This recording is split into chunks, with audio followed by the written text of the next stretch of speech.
बच्चों, आपके स्क्रीन पर क्लास 9 और 10 का हिंदी व्याकरण और रचना है, जिसके अंतर्गत पहला लेसन मैंने आपको पढ़ा दिया है। बच्चों, क्लास 9th में अब आपके सिलेबस के अनुसार आपका दूसरा लेसन है उपसर्ग और प्रत्यय, जिसे आज मैं पढ़ाऊंगी।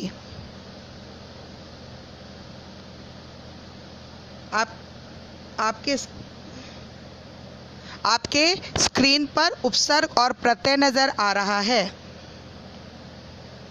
बच्चों, अब आपका लेसन जो कक्षा 9 में लेसन 2 कहलाएगा, उपसर्ग और प्रत्यय। आपका सिलेबस जो है वो संक्षिप्त सिलेबस है, जिसके अंतर्गत पहला अध्याय आपने पढ़ लिया है और अब आपका दूसरा अध्याय उपसर्ग और प्रत्यय है।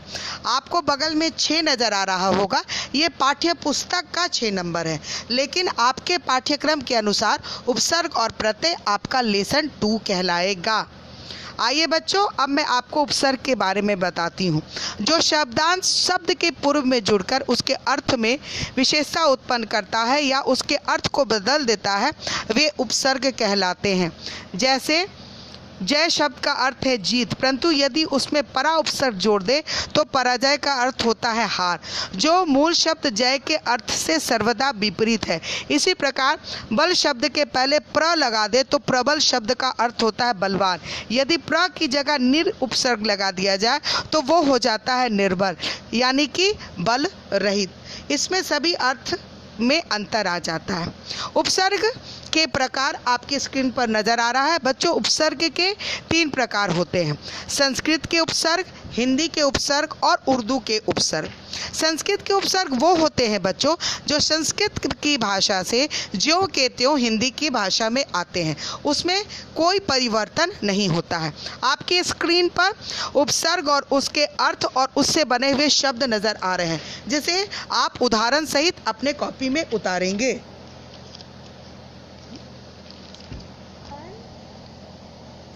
अब आपकी स्क्रीन पर बच्चों 2 उपसर्गों के उदाहरण हैं। हिंदी के कुछ शब्दों में एक से अधिक उपसर्गों का प्रयोग होता है, जिसे अप्रत्याशित शब्द अप्रति या 2 उपसर्गों को एक साथ जोड़ता है, जैसे निराकर, निर प्लस आ। इसके अलावा आपको मैं संस्कृत के विशेषण तथा अव्यय उपसर्ग के द्वारा उपसर्गों के कुछ उदाहरण बता रही हूँ, जो आपके स्क्रीन पर नज़र आ रहा है। बच्चों, जैसे अन उपसर्ग है तो शब्द बनता है अभाव और उसका उदाहरण है अनर्थ। इस तरह से कई शब्द आपके पास बने हुए हैं। आइए बच्चों, अब आपके स्क्रीन पर उपसर्ग के कुछ विशेष अव्यय नज़र आ रहे हैं। जैसे कि आपके सामने उपसर्ग है आविश, तो उसका शब्द है प्रकट होना या बाहर होना, जो कि उदाहरण के तौर पर होता है आविष्कार और आविर्भाव। बच्चों, ये सभी उपसर्ग आपको उदाहरण के द्वारा समझाए गए हैं ताकि आप इसे अर्थ के साथ स्पष्ट रूप से समझ लें। अब बच्चों, दूसरा नंबर आता है हिंदी के उपसर्ग। बच्चों, ये उपसर्ग संस्कृत की भाषा से या अन्य भाषाओं से हिंदी में आते हैं और इसमें कुछ परिवर्तन होते हैं और इसे ज्यों का त्यों हम प्रयोग में नहीं लाते। जैसे कि हमारे सामने अ उपसर्ग है, जिसका अर्थ होता है अभाव या निषेध, तो जिसको हम अछूत, अचेत, अथा के रूप में लिखते हैं। मेरे सामने दूसरा उपसर्ग है ओ, जिसका अर्थ होता है हीनार्थ, यानी औघड़, औरत। एक और उदाहरण है दू, जिसका अर्थ होता है बुरा, दुबला, मसाला, दुकान इत्यादि। बच्चों, ये हिंदी के उपसर्ग हैं जो दूसरी भाषाओं से हिंदी में आते हैं और कुछ परिवर्तन के साथ आते हैं। आइए बच्चों, अब मैं आपको तीसरा उर्दू के उपसर्ग बताती हूँ, जो उर्दू फारसी के शब्दों से हिंदी की भाषा में आते हैं और हिंदी के होकर रह जाते हैं, यानी इन भाषाओं को हिंदी में समाहित कर लिया जाता है। जैसे ऐन, जिसका अर्थ होता है ठीक, उदाहरण है ऐन वक्त। कम, जिसका अर्थ होता है थोड़ा, कमजोर, कम कीमत, कम अक्ल इत्यादि। बे, जिसका अर्थ होता है अभाव, बेईमान, बेदाग इत्यादि।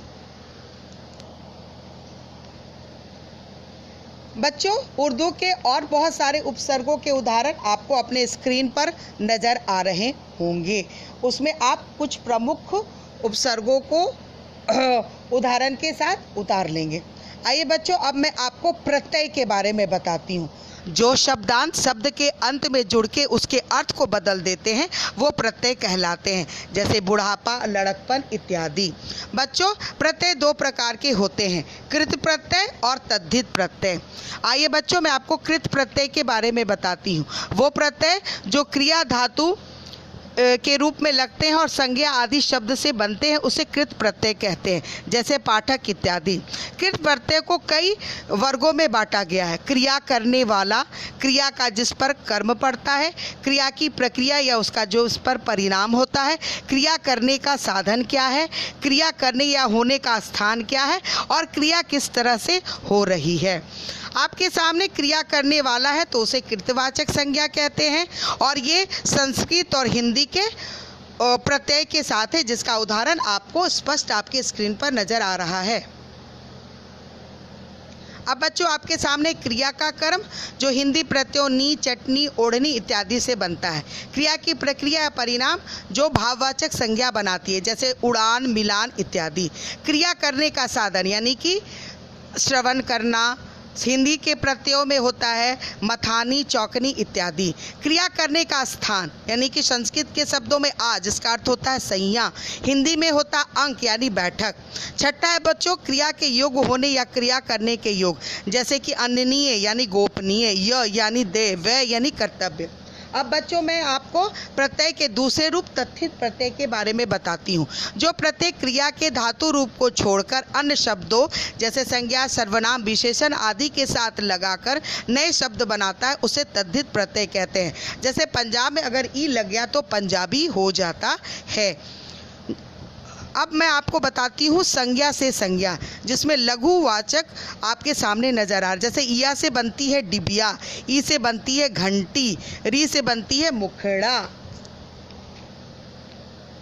और बच्चों, आपको बहुत सारे उदाहरण बताए गए, जैसे भाववाचक संज्ञा तो पन से बनता है लड़कपन, पा से बनता है बुढ़ापा, ई से बनती है चोरी, ता से बनता है मानवता। पेशा यानी जो जीविका हमें कहते, जैसे एरा तो सपेरा, आर यानी सुनार, वाला यानी टोपी वाला, वान यानी गाड़ीवान, कार यानी पत्रकार, क यानी लेखक, गर यानी जादूगर। संबंध वाचक यानी कि संबंध बताने वाला, वासुदेव यानी कृष्ण, पांडु यानी पांडव, रघु यानी राघव। विशेषण से संज्ञा पन या पा, कालापन, मोटापन, आस, मिठास, खटास इत्यादि। गुणवाचक जो गुणों को बताता है, जैसे ई तो गुलाबी, इला यानी रसीला, इन यानी नमकीन। स्थानवाचक यानी स्थान को से संबंधित बताने वाला, जैसे ई बंगाली, इया कलकतिया, ऊ बाजारू, एलू घरेलू।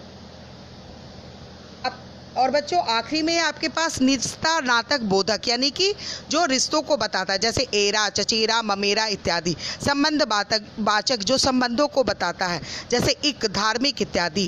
क्रिया विशेषण से विशेषण यानी अगला, पिछला इत्यादि।